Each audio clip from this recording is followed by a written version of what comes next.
Welcome to Mr. Sir Sports. We recently hit 1,000 subscribers, so thank all you guys for that. If you want to join the family and be entered to win a MacBook Pro and experience all the NFL news that's important that you need to know, hit the subscribe button and hit the notification bell so you're notified when our videos go live. When we hit 10,000 subscribers, we're giving away a MacBook Pro, like I mentioned.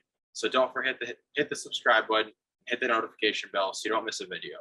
Thank you guys. The NFL had their annual league meetings in Florida this past week. And one thing, side note, that I've noticed about all these league meetings in Florida is they need to change the location. These coaches and GMs are having interviews outside, and they are dripping like the Key and Peele meme when the guy is sweating. Like, it is ridiculous. They need to change this to a different location, different warm state without humidity. My suggestion would be Arizona. That's just me. But they need to change the location of these league meetings. But onto the Tush Push. That was the main conversation at these league meetings, was the Tush Push, brotherly shove, whatever you want to call it. The play where it's a quarterback sneak and two or three guys shove the quarterback forward, and the Eagles pretty much have mastered that, and that helped them win the Super Bowl. And a lot of the other teams haven't mastered it and haven't had nearly as good a success as the Eagles have. And like Josh Allen last year, they lost a playoff game because they couldn't execute it. So they're trying to ban it, and they did a vote, and it was pretty much split 16-16, and they're going to push it off to later in the summer to vote on it. So do you think the Tush Push will get banned, and do you think it should get banned, and what do you think ends up happening? I don't think it should get banned. I mean, I think you kind of made the point for me. I know a lot of Packer fans are complaining online saying it should be they should get rid of it. Obviously, the Eagles ran that to perfection in that wild card game. I know you didn't like seeing it when you were watching that game, but I think you made the point for me that the Bills were horrible at it. I mean, how many times do we see them just get absolutely stuffed by the Chiefs in that AFC Championship game? Probably like 4 or 5. And then I think the funny thing is when that Super Bowl came around, the Eagles, first time they did it, it was flawless. So I understand that the NFL loves getting rid of things that are automatic, but that just proved that it's not automatic for everybody. And if it worked for everyone, then sure, get rid of it, whatever. But why is it only one team that can do it right? Like, that's the question. Only one team can do it.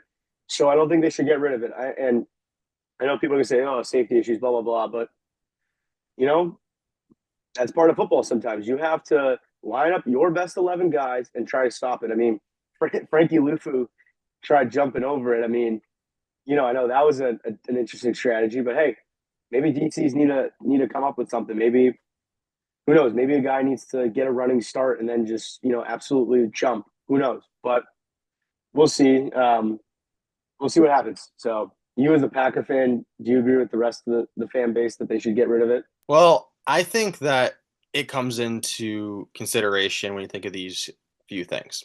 One is right now there's no data on does it cause injuries, and I think that's the question a lot of coaches are wondering about and GMs is this play causing injury, because it's a lot of bodies in one area, and this play really forced Jason Kelce to retire. He pretty much admitted it. It took a toll on his body. And the second thing, a lot of young coaches like Matt LaFleur and Sean McVay and Shanahan and all these young guys, they're like, it's not football, it's rugby, and it's a rugby play. We're not playing football. So those are really the arguments: is does it cause a lot of injuries, and is this a football play?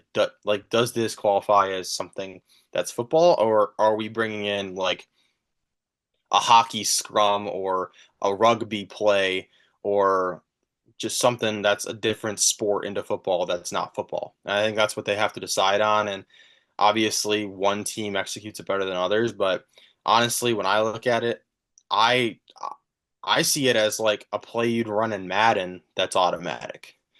And I think they should keep it for another season. And if the Eagles can run it to perfection again, and they're the only team that does it, and it causes injuries, and they can see that it causes injuries, and there's actually stats to back it up, because right now it's so new that they don't have the data, then yeah, ban it. But if there's no injuries from it, then I don't see why you should ban it.